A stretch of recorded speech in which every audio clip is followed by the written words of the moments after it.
જે આપણી પાસેથી વિદાય માગે અને આપણને દુઃખ થાય, સમજવાનું કે એના પર કોઈ સદગુરુની કૃપા છે, એની અંદર ભક્તિનું તત્વ છે, જેનું છૂટું નથી.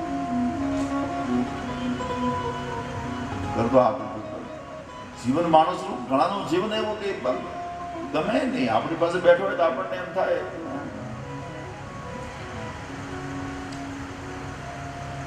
અમારે ભાઈ કહેતો હતો કે ઘણા એવા હોય કે દર્શન કરીએ તો પાપ જાય, પણ પાસે બેસીએ તો જીવ જાય.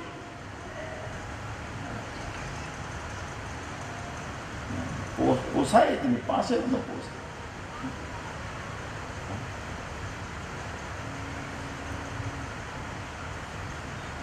આપણે ત્યાં ગામડામાં છે ને દુકાન હોય, દુકાન ઓટલો હોય, ઓટલો.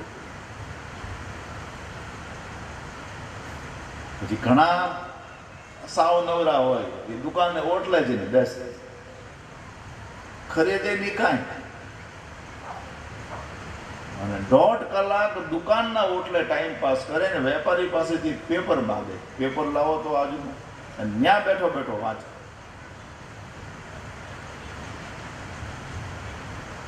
અને પાછું વેપારીથી કંઈ કહેવાય તો નહીં, કારણ કે માથા ભારે હોય. એમ તો ન કહેવાય કે તમે આ ઓટલો છોડી દો ને હવે તમે જાઓ. પણ વેપારીની જયારે વધારે ત્રાસ થાય ત્યારે વેપારી શું કરે, પેલી મરચાની ભૂકીનું ખાલી બારદાન હોય એ ઓટલા પર આવીને ખંખે.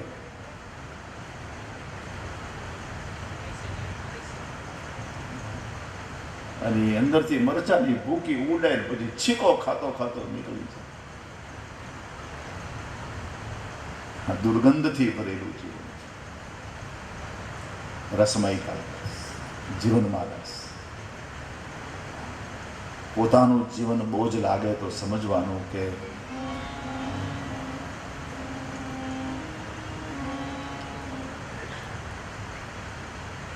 જીવન વ્યવસ્થિત નથી જીવતું.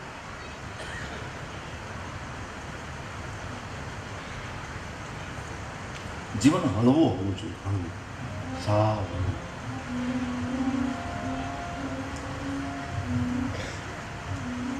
ઘણા આમ એટલું બધું ભારીખમ કરી નાખ્યું છે. ભારીખમ એટલે હું વજનમાં વાત નથી કરતો,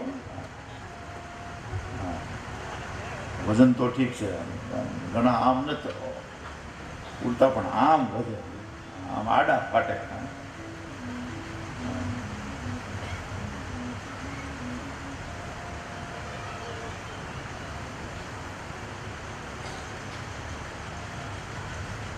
એટલો બધો આમ ભારીખમ બનાવી દીધું જીવન, બોજ વધી ગયો છે. અને એક વસ્તુ બોજનો એક નિયમ છે, જીવન જયારે બોજમય લાગે, જીવનમાં બહુ ભાર લાગે, ત્યારે 100% સમજી લેવાનો કે આપણા જીવનમાં કોઈ હલકી વસ્તુ ભરાણી છે.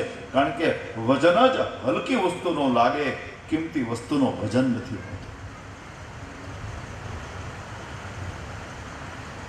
બેગમાં હીરા ભર્યા હશે 5-50 કરોડના, તો એનો વજન નહીં લાગે, અને એ ઉપાડતા પણ ગૌરવ થશે કે હું આટલી બધી કિંમતી વસ્તુ ઉપાડીને જાઉં છું. પણ બેગમાં સાવ હલકી વસ્તુ ભરી હોય તો, એકલા મસોતા ભર્યા હોય તો, મસોતામાં તો આપણને સમજાય ને કે ન સમજાય. પેલા સાવ નકામનું કપડું, કાંઈ કામમાં ન આવ્યું કપડું, એને પેલી તાવડી પેલી એને લૂછે ખાવું પડે. હવે એ આખો આપણે બેગમાં ભર્યું હોય તો એ પછી એ ઉચાવતા આપણને ઉચકતા કેટલો કંટાળો આવે, આમાં શું છે. પછી બેગને માણસ સાચવે પણ નહીં ને, સમજો. મસોદા ભરેલી બેગને કાંઈ સાચવવાની જરૂર નહીં. હા, કારણ કે વસ્તુ નકામી છે.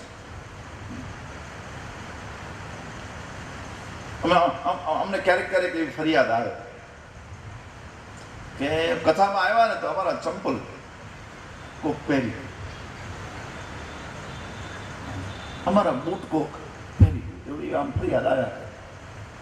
અને હમણાં આવા શ્રોતાય નીકળ્યા છે. આપણને તો કથાનું ફળ ક્યારે મળે ભગવાન જાણે, પણ એને તો રોજ મળે. હા.